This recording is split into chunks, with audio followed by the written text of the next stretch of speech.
I want you to imagine a very specific, probably very familiar scenario for a second. Have you ever painstakingly built a foundation for a new goal in your life? Oh, we've all been there. Right. Like Right. maybe it's a massive career pivot you've been dreaming about for years, or a new dynamic you're trying to establish in a long-term relationship, or even a creative project you finally decided to take seriously. Yeah, you lay all the groundwork. Exactly. You buy the domain name, you have the difficult conversation, you do the strategic planning, you set your alarm for 5 in the morning, you do everything right. You do. But the exact moment you actually try to move forward and execute, it feels like you're trying to drive a semi-truck through a tunnel that was built for a bicycle. That is exactly how it feels. Your jaw is clenched tight enough to crack a tooth, your shoulders are practically pinned up by your ears, and you are completely, fundamentally exhausted. Running on empty. Running on empty, even though you literally just started. It's a visceral, full-body resistance. You are pressing the gas pedal entirely to the floor, the engine is screaming, but the emergency brake is still fully engaged. Yes, the emergency brake. And the tragedy is, when we feel that resistance, when that internal check engine light starts flashing bright red, we almost never pull over to look under the hood. No, we just yell at the dashboard. Exactly. We yell at it. We tell ourselves to shut up, push harder, stop being lazy, and just get to the destination. Okay, let's unpack this, because the sources we're looking at today completely dismantle that approach. We are doing a deep dive into an architectural life text that it just shifts the paradigm entirely. It really does. It argues that building a solid foundation, like figuring out your targets, your truths, your commitments, is essential. But a foundation without an engine is really just a beautiful, incredibly heavy statue. Doesn't go anywhere. Right, it doesn't move, and you can't just slap any engine on it and expect it to move. So today, for part 2 of our double feature, we are walking down into the engine room, specifically looking at chapters 3 and 4. Personalisms and Environmentistics. Yes, and the position of 1. Our mission today is to figure out how to generate actual sustainable momentum by aligning your internal fuel with your external terrain. It's a massive shift. And ultimately, we're going to look at the mathematics of shifting from being a reactive puppet in your own life to becoming an autonomous force. And that transition from being a highly reactive variable that constantly adjusts to everyone else to becoming an autonomous constant that anchors the room. That's the absolute crux of this entire framework. The core of it all. Because, as you pointed out, a foundation is completely static.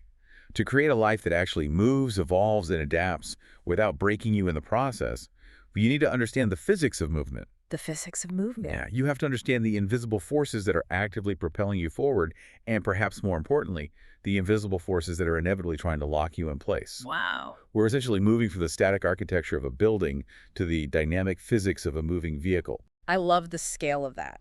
So let's start in the engine room. The sources call this internal fuel system personalisms. Yes. And right off the bat, I want to clarify something, because when I first read the word personalisms, I thought, oh, great, another personality test. Oh, like Myers-Briggs or something? Exactly. I thought, am I an introvert, an extrovert, a type A, a type B? But that's not what this is at all. Not even close. Yeah. What's fascinating here is that our culture trains us to think of personality or internal drives as these static, unchangeable, fixed traits. Like it's written in stone. Right. We walk around making these definitive declarations like, I am a highly motivated person, or I am just a lazy person, or I am a procrastinator. We treat our personality like a blood type. That's a great way to put it. Yeah. But the text completely reframes this. Personalisms are not static traits. They are a living, breathing, highly reactive metabolic system. Okay, so a system. Yes, they represent the internal fuel system that takes a raw, abstract intent and actually combusts it into forward momentum. And this entire system is broken down into 3 specific triads. I want to spend some serious time on that first triad because it completely rewired how I think about ambition. It's powerful. It's the sequence of desire to drive to direction, and it all initiates with desire. Right. But the text defines desire in a way that feels almost, I don't know, dangerous. It's not defined as a logical, well-thought-out, spreadsheet-backed plan. It is defined as a raw, unfiltered, primal want. And it has to be raw, because logic often acts as a dampener to genuine desire. Oh, totally. Desire is that visceral pull you feel in your gut or your chest long before your rational, heavily socialized mind steps in to justify it. Or as is much more common, to suppress it. We are so good at suppressing it. We are. Most of us are terrified of our true desires because they feel inherently impractical, socially dangerous, or selfish. Right, you have that sudden thought like, I want to move to the woods and be a furniture maker, or I want to leave this safe marriage. Yes. And instantly, within a millisecond, the rational mind slams down the gavel and says, how will you pay the mortgage? What about the kids? What about your 401k? And so we bury the desire. We just pave over it. We really do. But the text argues that desire isn't a frivolous luxury. It is pure, unadulterated biometric data. Biometric data. I like that. It is your internal system telling you exactly what it is genuinely hungry for, what it needs to sustain actual vitality.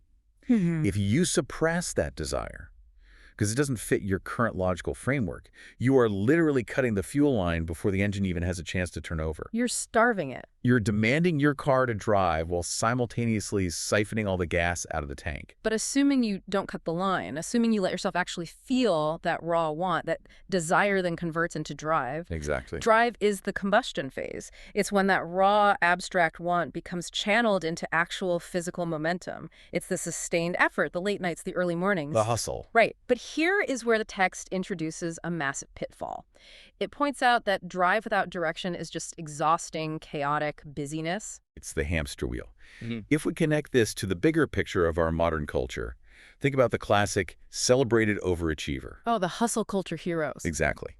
Our society heavily rewards drive, regardless of where it's pointed. So you have people with immense, staggering amounts of drive. They're working 80-hour weeks. Their calendars are double booked. They are constantly answering emails at midnight. Sounds like half the people I know. Right, but they lack true direction, meaning they lack a specific target that is deeply aligned with their authentic values. They're essentially revving a Ferrari in neutral. Yes. Or they are driving the Ferrari at 150 miles an hour in the wrong direction. Wow. They're just spinning their tires in the mud. Yeah. It creates massive heat, massive noise, and the illusion of importance, but there is zero actual forward progress toward a life they genuinely want to be living. And eventually, the engine just blows. And the flip side of that equation is equally tragic. You can have direction without drive. Oh, yes. That's the person who has everything perfectly mapped out. And full disclosure, I've been this person. I think we all have. You have the perfect vision board, the beautifully color-coded planners, the perfectly articulated 5-year goals. You know exactly, down to the millimeter, where you want to go. Your spreadsheet is flawless. Flawless. You have flawless direction. Yeah. But there is absolutely zero momentum. Because there's no fuel in the tank. They have the map, but they suppressed the raw desire years ago. So there is no drive available to power the journey. It's just a map sitting in the glove box. Exactly. The spark of desire has to ignite the drive, and that explosive drive has to be meticulously aimed by direction. That sequential flow is non-negotiable for momentum. So that's the first triad, desire, drive, direction. Then we move to the second triad, which acts as a sort of diagnostic test for the first one. Yes. And that's value, willingness, and worth. This triad is brilliant because it forces you to pressure test your own hypocrisy. Ooh, hypocrisy. Tell me more. Well, we all have a list of stated values. You might claim that you highly value, say, deep, authentic connection in your relationships. Or you value innovation at work. Right, things that sound great on a resume or a dating profile. Exactly. But the text doesn't care about what you claim to value. Yeah. It asks, are you actually willing to test that value? Oh. Willingness is the metric of reality.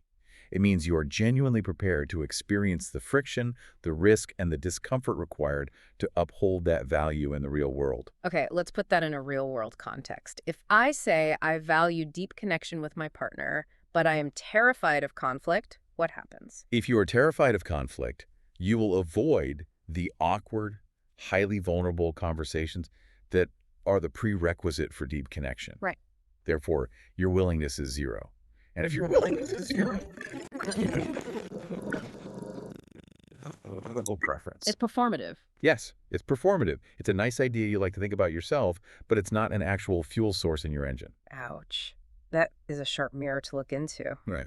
If you aren't willing to endure the discomfort of the value, you don't actually hold the value. And then the third part of that triad is worth. And this is about decoupling your value from your output, right? Shifting your internal fuel from being conditional to being intrinsic. Precisely. I am worthy of love or rest or respect only if I achieve this specific outcome. Only if I get the promotion. Right. Only if I get the promotion. Only if I lose the weight. Only if I make this much money. That is a terrible fuel source because it is constantly fluctuating based on external circumstances. It's incredibly unstable. Highly unstable. Yeah. Intrinsic worth means your value is a non-negotiable baseline. It is the solid ground you stand on while you pursue your targets, not a prize you were trying to win at the end of the race. Which flows seamlessly into the third and final triad of the internal engine: purpose, scope, and service. Yes. Now, I have to admit, this one hit me right between the eyes, specifically because of the word scope. It's a tricky one. We all want to have a purpose. We all want to feel like our lives matter, and we all want to be of service to the world or our community. But if your scope is undefined, your service becomes completely scattered. It becomes an absolute liability. Yeah. Think about someone whose stated purpose is, I want to heal people. Okay. That is a beautiful, noble purpose. But if their scope is, I must be constantly available to heal literally everyone who crosses my path or asks for my time, their service becomes a recipe for rapid, catastrophic burnout. There are no boundaries. They have no boundaries. They are trying to heat the entire Pacific Ocean with a single match. And the match just burns their fingers. Exactly. By radically tightening and defining your scope by saying, my purpose is to heal and my scope is to deeply, intensely mentor 3 specific people this year, your service suddenly becomes concentrated. Becomes laser focused. It becomes powerful. It becomes sustainable. You stop draining your fuel tank, trying to be everything to everyone, which ultimately results in you being nothing to anyone. Okay, I am tracking with all of this. It makes logical sense. But I have to push back here on behalf of the listener who might be feeling a little overwhelmed right now. Of course. And honestly, on behalf of my own internal cynic, isn't the human body sometimes just lazy?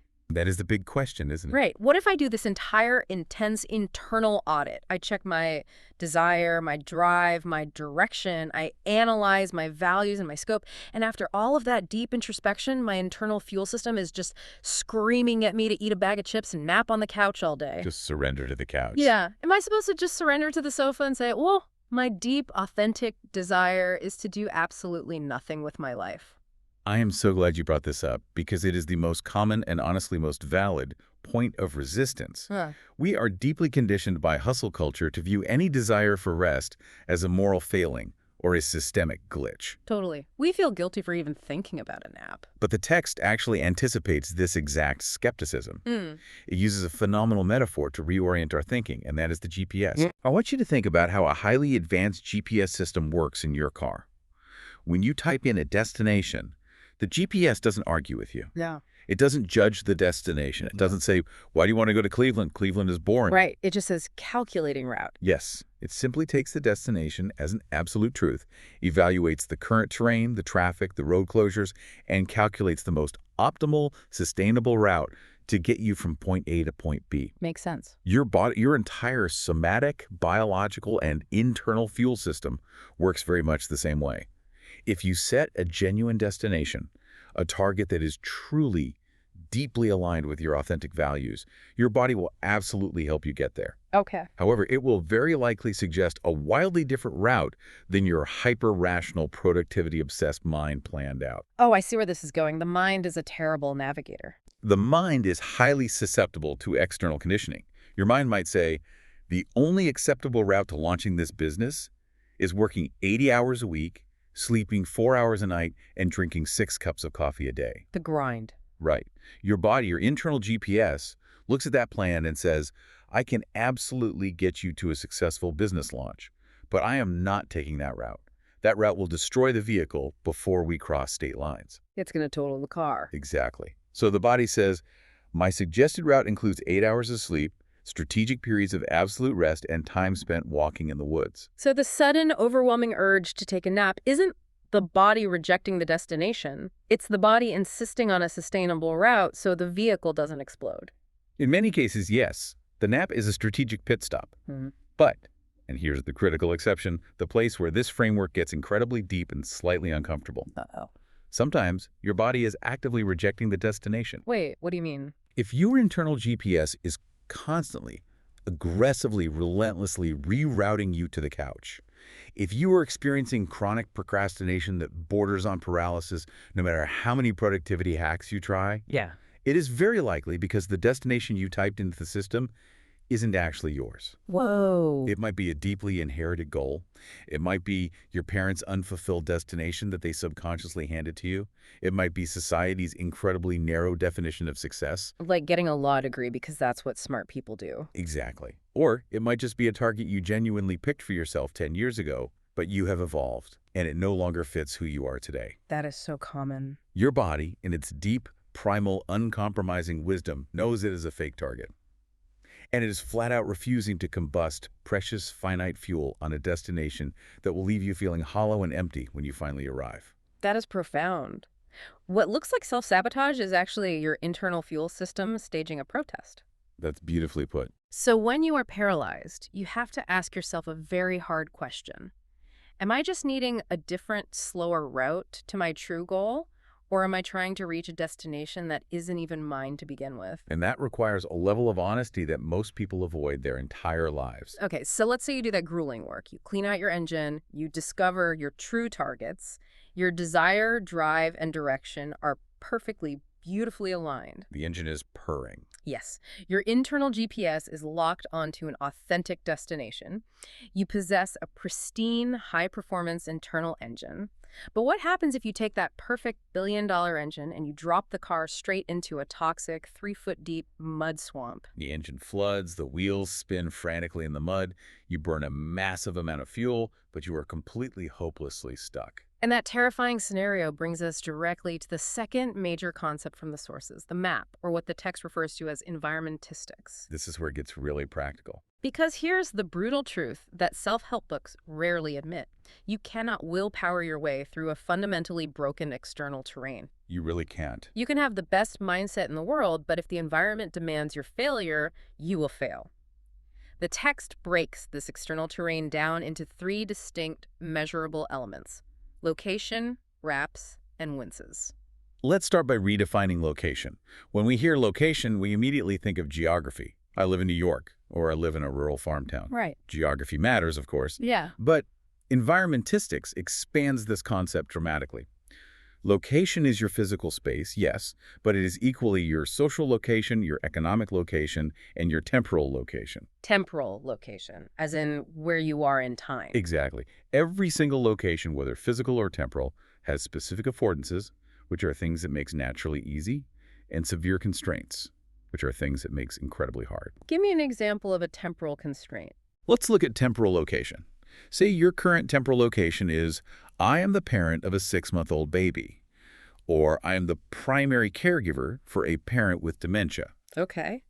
The absolute constraint of that temporal location is sleep deprivation and unpredictable interruptions. Oh, absolutely. No amount of internal drive, no amount of vision boarding will magically conjure 8 hours of uninterrupted, deep focus work time. It's just physically impossible. Right. If you try to operate as if you were in the temporal location of a single 25-year-old with zero dependence, you will break. You have to design your expectations and your life architecture around the concrete reality of the terrain you're actually standing in. You have to map the actual terrain, not the terrain you wish you had. Exactly. And then there are the wraps. This concept is fascinating. Wraps are the layers that surround you. The people, the institutions, the cultural norms, the familial expectations. They are the social fabric wrapping around your identity.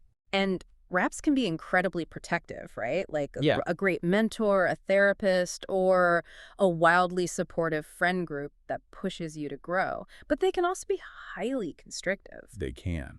And the danger of wraps is often not malicious enemies. The most dangerous wraps are often well-intentioned loved ones. Oh, that is so true. This is a very common scenario. Let's say you decide you want to leave a highly stable, prestigious corporate job to start a risky creative business. A terrifying leap. Your family loves you deeply. They want you to be safe. They want you to be secure. So out of love, they constantly bombard you with questions. Are you sure this is a good time? The economy is terrible right now. Is this really sustainable? What about your health care? What about your retirement fund? They are essentially wrapping you in a thick blanket of their own unexamined anxiety. Precisely. They aren't trying to ruin your life. They're trying to save it. But their wrap is suffocating your transformation. It's pulling you down. It acts as an echo chamber that amplifies your own internal fear and completely dampens your willingness to experiment. The text insists that you have to recognize that wrap for what it actually is, a constraint disguised as care. So what do? Do you just cut off your family? Not necessarily, Mm-hmm. but you have to actively, consciously renegotiate that boundary. You might have to say, I love you, but we can no longer discuss my career. Hard boundary. Yes. Yeah. Or at the very least, you have to aggressively counterbalance it by wrapping yourself in a new secondary community of risk takers and entrepreneurs who normalize the exact behavior your family pathologizes. You have to curate your wraps. Which leads us to the most visceral bodily part of mapping your terrain, the winces. The winces. I love this concept because it brings everything out of the realm of theory and right into the physical body. The sources describe a wince as that immediate, involuntary bodily no that surfaces when something in your environment is fundamentally misaligned with who you actually are. It's an energetic pain point. It is the body signaling a severe boundary violation or an identity mismatch. Yes. And the tragic part is, we are trained by society from a very young age to aggressively override our winces. We were told to smile through the discomfort. We call it being professional or being polite or just being adult. We numb the wince. Yes.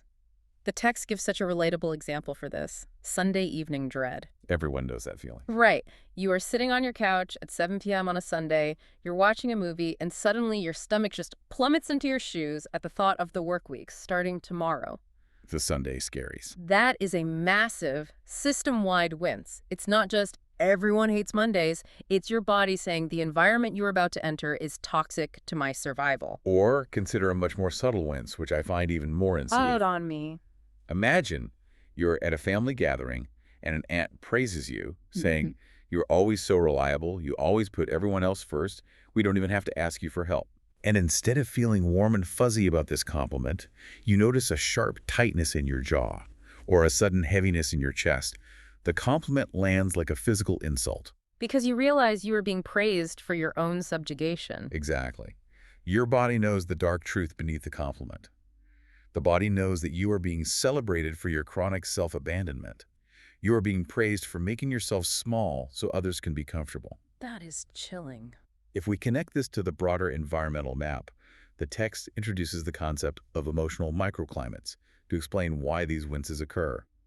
We very often confuse weather with climate. How so? Weather is temporary and passing. A thunderstorm passes. A bad day at a job you otherwise love passes. But climate is your baseline reality. Right. Like if you live in Seattle, the climate is rain. It's not a passing storm. It's the default state. Exactly. And we move through emotional microclimates every day. If you are generally an upbeat, energetic person, but every single time you walk into a specific weekly status meeting or every single time you visited a certain friend's apartment, you suddenly feel exhausted, drained, heavy, and cynical. You haven't suddenly developed a personality disorder. No, you have simply walked into a storm-producing microclimate. It's like walking out of a sunny day straight into a dark, freezing cave. Precisely. You aren't a depressed person. You are a person standing in a depressing microclimate. Winces are the vital radar pings that help you map these invisible microclimates. And once you map them. Once you map them, once you realize, this meeting room is a toxic microclimate, you can strategize. You can minimize your time in them. You can bring an ally with you, or at the very least, you can mentally put on a raincoat before you walk in. You stop blaming your internal engine for stalling when the reality is you just drove into a swamp. Okay, so let's look at the mathematical formula the text provides for this. Transformation equals foundation times fuel times terrain. It's multiplication, not addition. Right, meaning if any one of those variables is a zero, the entire equation equals zero. You cannot sustain an aligned life if your environment demands constant self-betrayal. No, you can't. But here's where it gets really interesting. Here's the ultimate psychological plot twist for you, the listener. The big reveal. Imagine you have actually done all of this incredibly hard work. Your internal fuel is burning clean and hot. You know exactly what you desire. Your external terrain has been ruthlessly curated. You've set boundaries with your family. You've optimized your location. You've mapped your microclimates. Everything is perfect. You walk right up to the door of your shiny new life. You confidently reach for the handle, and a massive bouncer standing inside your own head steps right in front of you, crosses his arms, and says, "Sorry, you can't come in."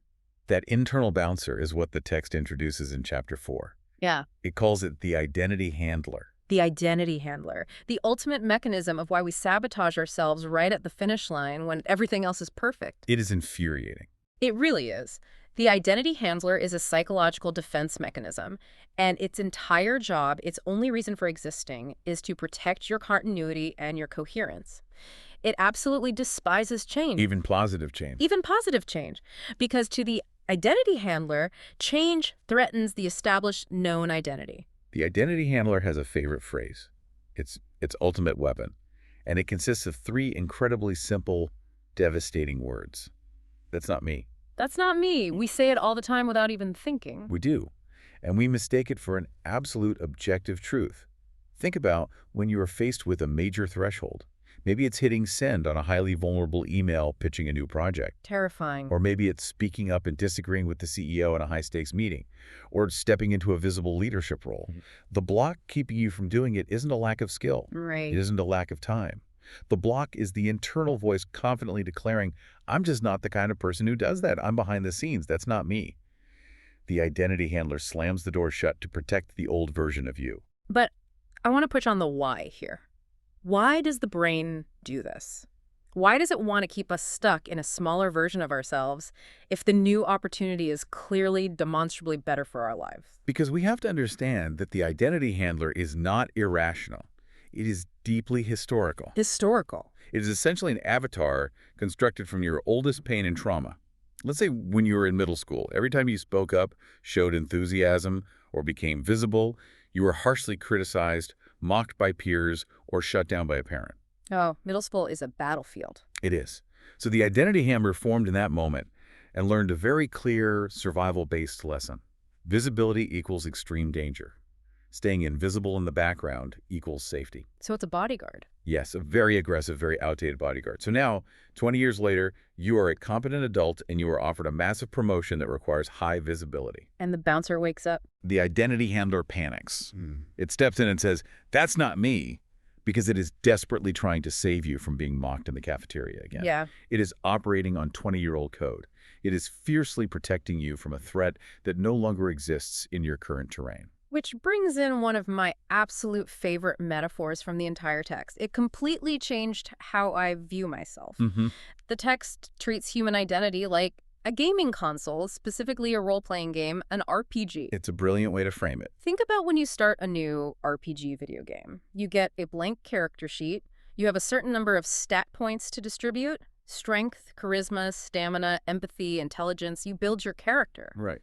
But the fundamental problem is, in real life, most of us are walking around at 30, 40, or 50 years old, still playing with the default starter character. The starter character that was rolled for us by our parents, our early teachers, and our childhood environments. Exactly. We didn't choose those stats. We just accepted them. We were told by a third-grade teacher, you are the quiet, dependable one.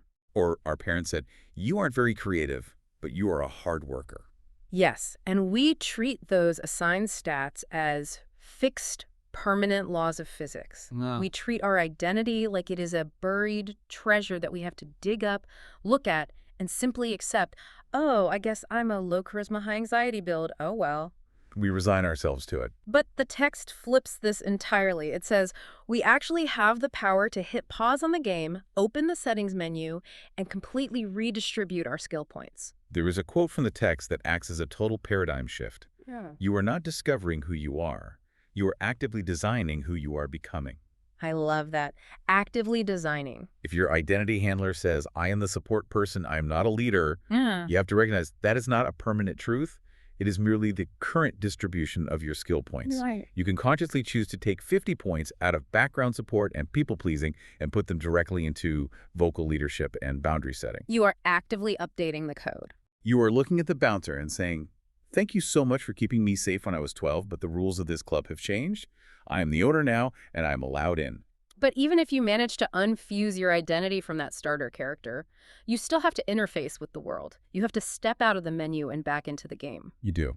To truly redesign this character sheet, to rewrite the code so the bouncer works for you instead of against you out in the real world, we have to look at the deep mathematical core of this entire life operating system. The core mechanic. Yes, and this brings us to the most complex part of the sources, the core mechanic, which the text calls the position of one. This is, without a doubt, the deepest, most structural concept in the materials.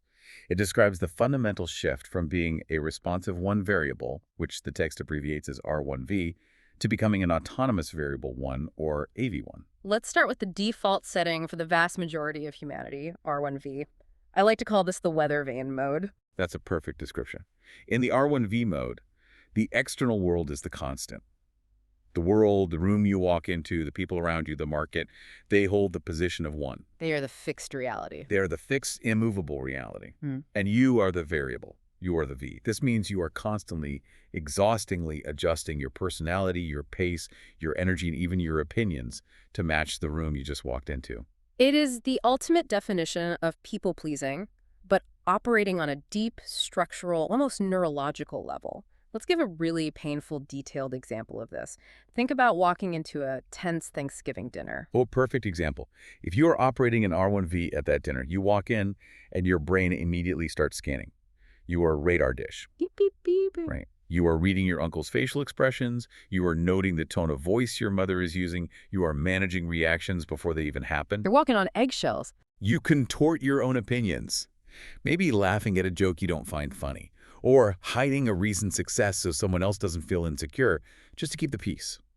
Your internal state is entirely 100% dependent on the external environment. Wow. If the room is happy, you're allowed to be happy. If the room is tense, you are instantly anxious. It sounds utterly exhausting. You have absolutely no internal battery. You are completely plugged into a chaotic external grid. You are a thermometer just reflecting the temperature of the room. Exactly. And it makes me wonder, what happens if both people in a romantic relationship are operating as R1V? It creates a nightmare scenario. You end up with a highly reactive, closed loop of anxiety feeding anxiety. Yeah. Both people are desperately waiting for the other person to set the tone. Are you mad? No, are you mad? Yes. Both people are constantly adjusting to the perceived mood of the other, which is usually just a projection anyway. It is a hall of mirrors. There is no stable center, no anchor, no solid ground. It's a recipe for profound codependency, resentment, and eventual nervous system burnout. So what does this all mean? That's the trap of the variable. How do we flip the math? What is the alternative to being a weather vane? We have to shift to AV1, autonomous variable 1. You completely invert the equation. In this mode, you become the constant. You hold the position of one. You hold the position of 1.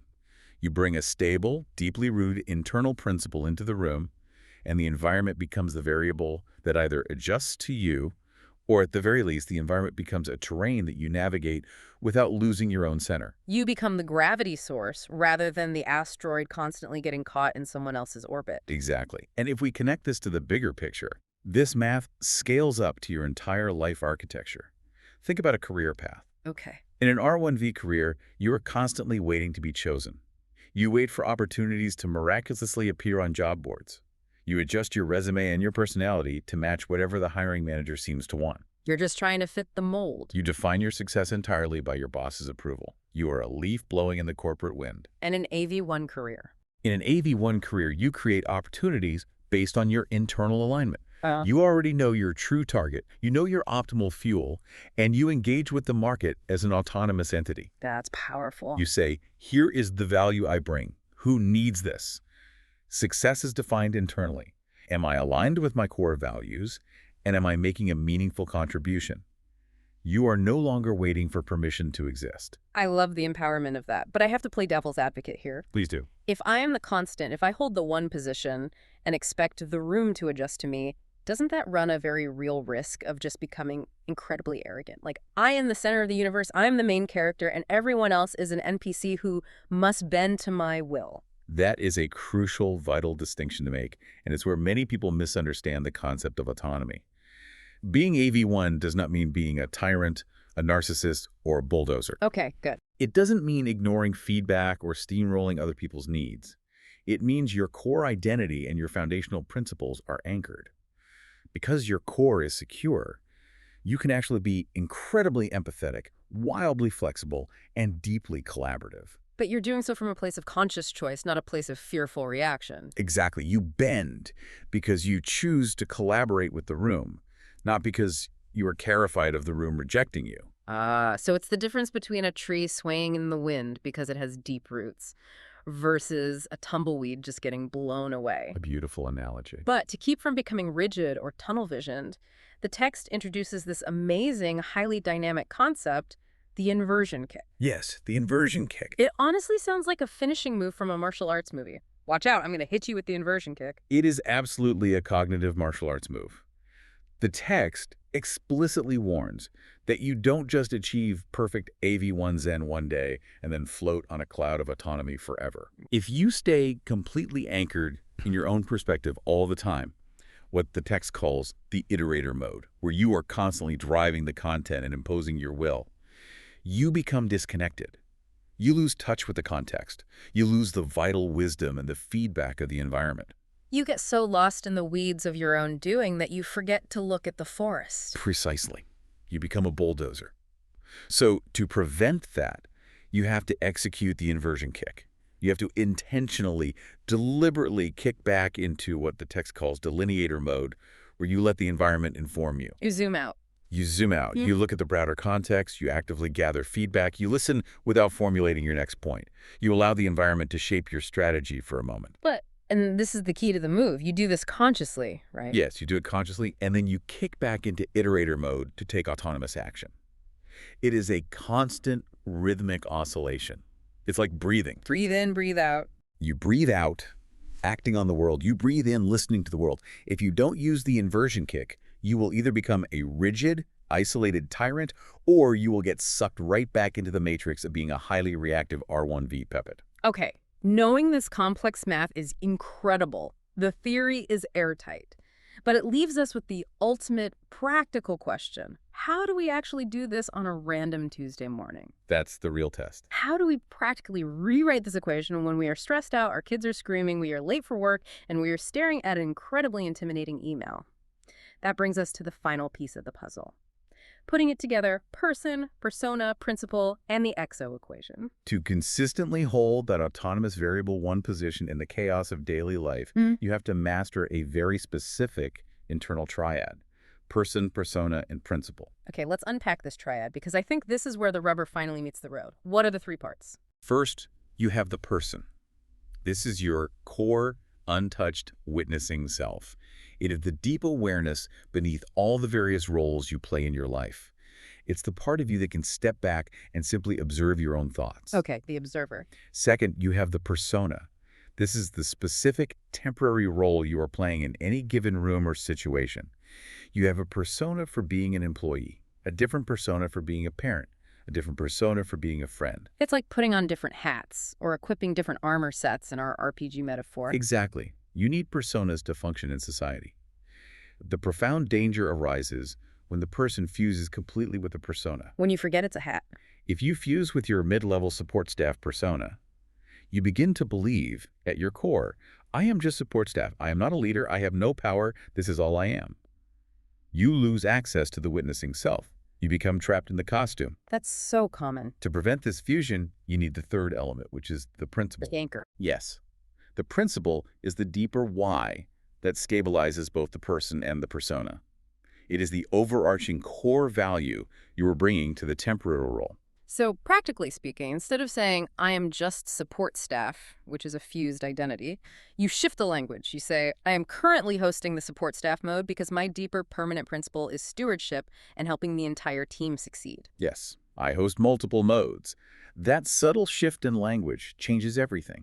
It completely unfuses your core identity from the temporary role. It creates distance. I am in leadership mode right now.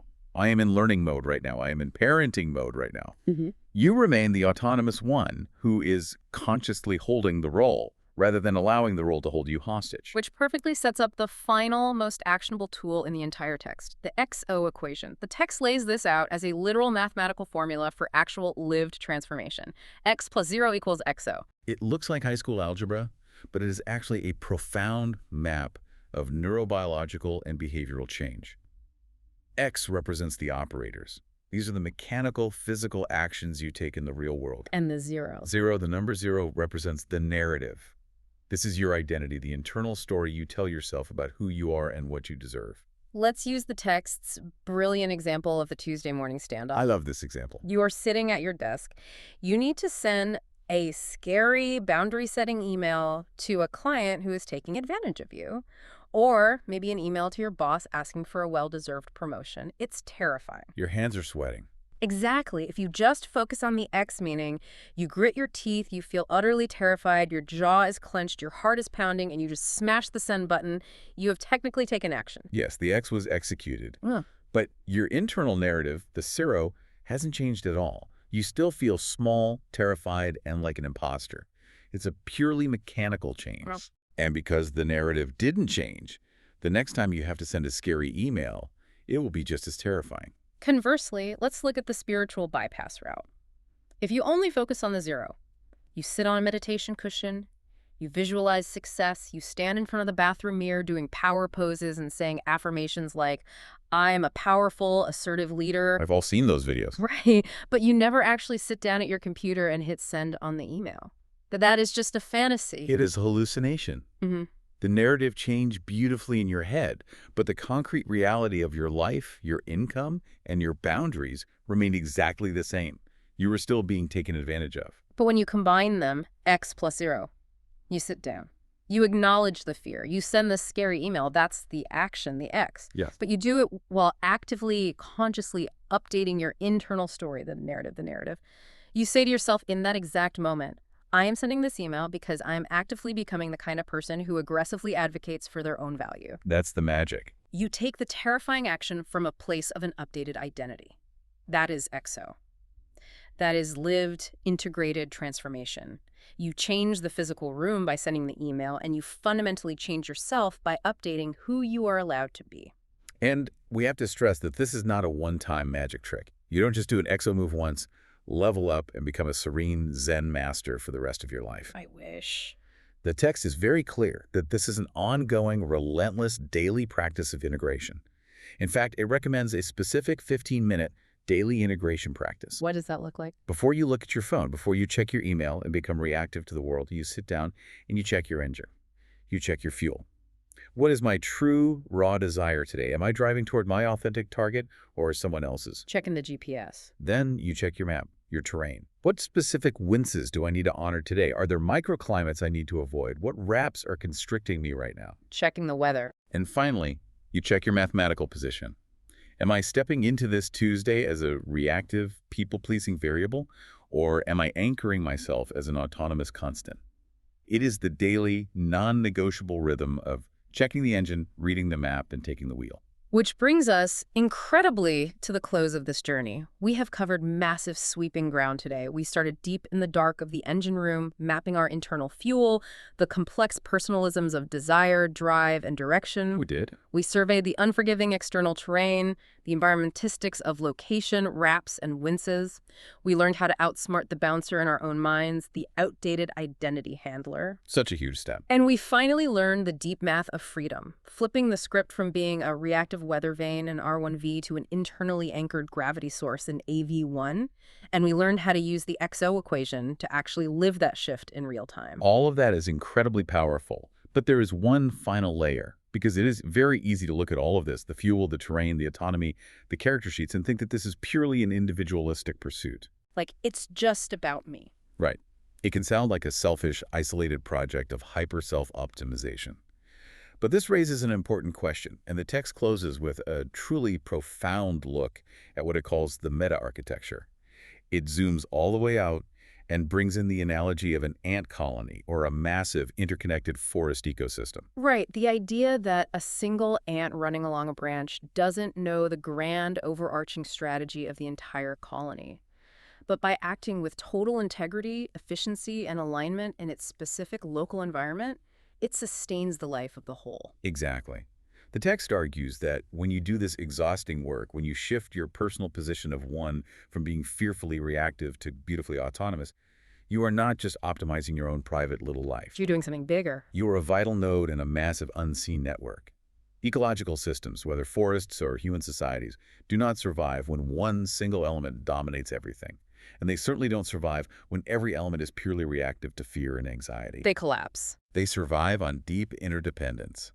They survive and thrive only when each individual element is deeply anchored in its authentic role and operating from its true fuel source. So as we wrap up this deep dive, I want to leave you, yes, you listening to this right now, with a provocative thought to mull over as you go about the rest of your day. Something to really think about. What if your personal evolution is not just about you?